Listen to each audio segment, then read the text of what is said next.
this party. Does anyone remember Nelly Furtado? What happened to her? Hello guys, welcome back to my channel. So today, because I'm making up for the amount of time I didn't put up a video, I'm going to talk to you about another one of my audition experiences. However, I'm talking really fast, what the hell? However, this is not about my failed audition period in 2016. This is about a recent audition I did last Sunday for the National Youth Theatre. Helen Mirren was a member, Daniel Craig was actually a member. Okay, I know I said in my Rose Bruford video that he went to Rose Bruford. He actually didn't, but he actually did go to the National Youth Theatre, and so did Orlando Bloom. So there you go, James Bond and Legolas. Yeah, it offers a lot of opportunities for young people that maybe they wouldn't get in other places because, like I've said before, acting is expensive, and if you want to go to drama school, you gotta have a little bit of money, or, you know, are willing to get that money somehow. Why did I make that sound so dodgy? So yeah, very, very good, very, very hard to get into. Basically their process, they audition people every year for a place on one of their summer courses. These courses will be a few weeks long. I think they're about 2 to 3 weeks long, depending on the one you get into. They do junior arts courses, senior arts courses. There's another arts course that's, actually I don't know what that's about. I think it's for the oldest set, because I think 26 is about the cutoff point for being a member of the National Youth Theatre. They have about 500 places, and they audition, like, I think it's something like 5,000 people every year. So some people aren't going to get a place. Yeah, then you go on this course, you finish the course, you do have to pay for the course isn't free. But you go on this course, you finish it, and then you are able to audition for and do plenty of workshops hosted by the National Youth Theatre, and audition for plenty of shows that are either put on by them or that they can get you in contact with, I think, things like that. A lot of the shows you go on the West End, or you can just work with industry professionals and get some experience and build up your skills and get a taste of the actual reality of performing as a career. So it's a good bet if you can get into it. It's a really good thing to do. So yeah, I auditioned last Sunday. I was sick with tonsillitis, which was amazing. I actually felt quite well prepared for it. For once, I had learnt my monologue. It was from a play I really enjoyed, and yeah, I felt quite confident with it, and it was something I really felt happy doing. It wasn't necessarily a happy piece, but I thought I found a balance between really, really, you know, tragic and upsetting and traumatizing, and, you know, a little bit lighthearted, a little bit banterous, so I felt happy with it. So, you know, that was cool, and I think I prepared for that part as much as I possibly could. Maybe I could have done some more, only time will tell. Ooh.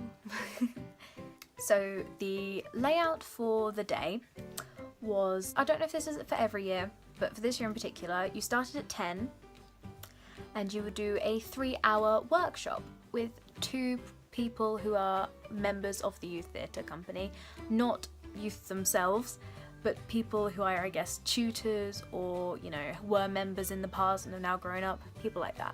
And they will do your later solo auditions as well. Now, workshops are somewhere, this is the part I always worry that I've fallen down with, because it's not even that I'm not confident, but I think potentially I come across as a bit quiet. I'm not quiet. You can't shut me up. But yeah, I think because I'm quite focused, I don't necessarily talk as much, even though I'm quite confident. I don't know if that's a downside. But anyway, I'll get into that later. To start off with, we all got to know each other. We all stood in a circle that wasn't really a circle, but circles are really hard to do when you're like in a group of people. So we stood in a circle and we were introduced to our 2 instructors. I'll call them instructors for the day, and I won't give you their names just in case they end up watching this for some reason. I don't know why they would, but we'll call them Alex and David. We'll call them Alex and David. So yeah, we had Alex and David, and we all stood in a circle. We all said our names. For the first part, we did quite a few games. We did some good warm-ups, which was really fun. We got to know our ambassadors. The ambassadors were people who had finished the National Youth Theatre courses the semester previously. So they'd done it the summer before, that's what I mean to say. Yeah, we had a few of them. They were all very, very nice, very, very helpful, very, very supportive. So shout out to the ambassadors. We did little team building games. We did one where we split off into 2s and then 4s, then 8s and then 16s. And eventually the whole group got together, and every time you were in one of these little pairs you had to come up with 2 things that every single person in the group had in common. It got hard to think of, and you weren't allowed to do things like, well, we all like drama, we all like movies, we are all here today. We weren't allowed to do things like that. We had to actually think, and that's always hard. After we did all the games and we did some warm-ups and we did some vocal, exercises, we did a bit of devising. So we split off into groups and we were each given a play. Like a random play would just be thrown down in front of us, and we had to open a random page and pick a section of lines from it. And there were quite a few, they weren't noisy, they weren't bossy, they weren't anything like that. They weren't even loud, but they were very forthright with their ideas. And yeah, I mean, they're lovely people, don't get me wrong. But I worry if, because they were very forward with their ideas and I was more thinking about it, and I took the approach where I thought more about it and was trying to be logistical with the way I approached them and was trying to listen to their ideas. I wonder if maybe that put me at a disadvantage, in that perhaps it looked as if our group was either a little bit messy or that I wasn't contributing. That's what I worry about, because the ideas everyone was given was really good, and I wasn't gonna come out with something that I didn't think was a good idea when what we were making was something I thought was quite good. And I did say things, I did give some ideas and pointers. For example, we had to meet certain criteria, and I worried for certain parts that we weren't meeting the criteria, so I pointed that out. However, I do wonder if maybe I should have spoken up more. I think given the circumstances, it probably would have been worse if there were more people just shouting loads of ideas into the mix than, 1 or 2 people doing it and the rest trying to think it out. I don't know. But either way, we put ours together. Turned out quite well, I think, in retrospect. I don't know if I was that happy with it when I then looked at everybody else's pieces, but I don't think you ever are, really.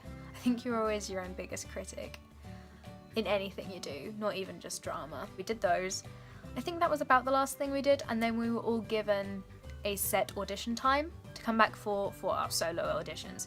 And you were given a time in an email when you first booked it up, well, I was anyway. I don't know if email's the only way you can book it up, but anyway, you were given one as kind of a guideline, but because apparently quite a few people dropped out of the group that day for the audition, they moved us all along, especially because Sunday public travel times are the worst in rural Norfolk. Then we went off for lunch when we got our times, and I went off with a couple of the people, and I didn't realise that they were all ambassadors, so they all knew each other already, and it was a little bit awkward on my end. So I went to M&S, and then I bought my meal deal, and then I ran off to McDonald's because I made some excuse about wanting to go over my pieces, which I did, but it was really because I didn't want to be a 6th wheel.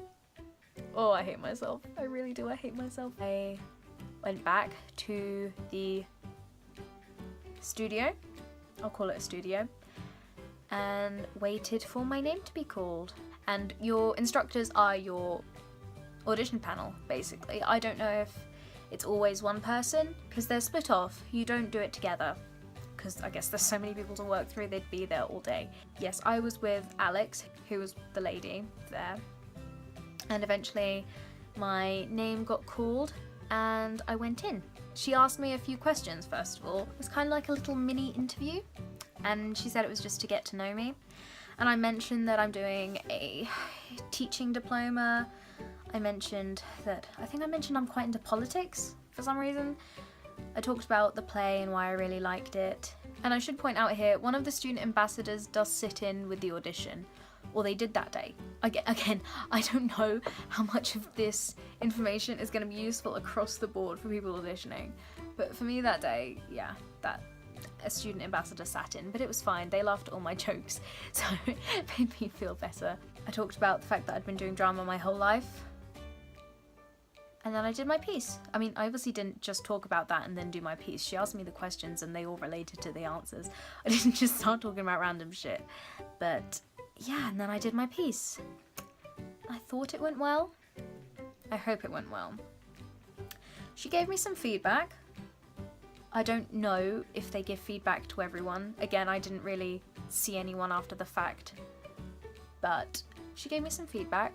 She didn't spend much time dwelling on it, which, again, could be a good or a bad sign. She said that she liked the monologue itself, that she thought it was quite good and that it showed both light and dark tones, and she said I performed it very confidently.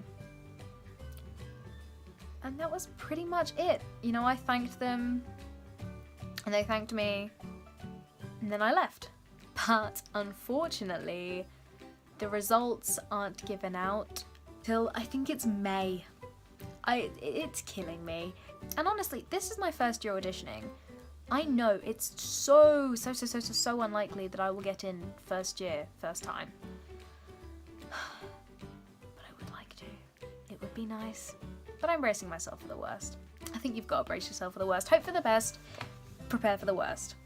Could have used that advice when we were dealing with Storm Doris yesterday. Oh my goodness. After that, you're free to go home and go on living your life. So, what advice can I give from this experience? This is probably going to be advice across the board, but always know your pieces, always know your play, always know who it's by, practice. Oh my god, practice.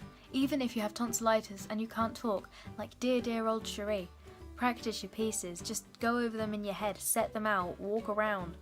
And know your lines. Oh my god. Oh, and that's another point. Always read the requirements they send you for the audition.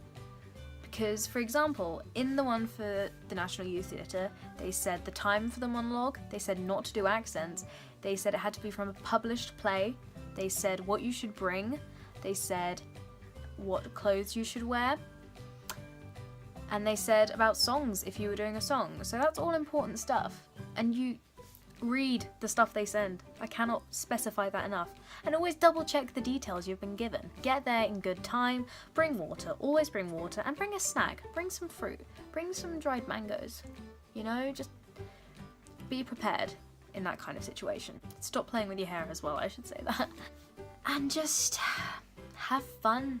I mean, I probably won't get in this year. I've accepted that. If I don't get in, then it was still an amazing experience. I have never had that much fun at a workshop before in my life. It was so fun. I learned so much about my own technique and my own, this is gonna sound awful, but my own authenticity when acting. It was great. And I got to know people really well, even if I was sixth wheeling with the ambassadors at lunchtime. I got to know people really well. Everybody was really nice. They are there to find people who they think would be a good member of their company. They're not there to judge you. They don't want to see you fail. They want people for their company. So just have fun. Be as confident as you can be. I know not everyone is, but let your best traits and assets shine through. Now, as far as I know, at the timing of at the time of uploading this, there are still places and times that are available to be auditioned for if you want to. So get on their website, have a look. So if you miss out this time or you can't find a place that you can get to, just wait. Do it for next year. You know, get prepared. And there's always opportunities out there, even if you can't. They do master classes and various workshops and things, even if you don't get on the course. So, you know, give it your best shot. Never give up, kids. Never stop dreaming. If you've auditioned for the National Youth Theatre this year or have done before and have got in or haven't done, please leave a comment down below. I'd love to hear your experiences yourself. Let me know what other videos you'd like to see. Subscribe if you'd like to see more and give this video a thumbs up if you enjoyed it. Thank you very much for watching, guys. I'll see you next time. Okay, does anyone know that Flo Rida's name is literally Florida? It's Flo Rida together is Florida. He even has a tattoo that says it, but I don't know if this is common knowledge and no one ever says it, but it fucks me up that no one ever mentions it.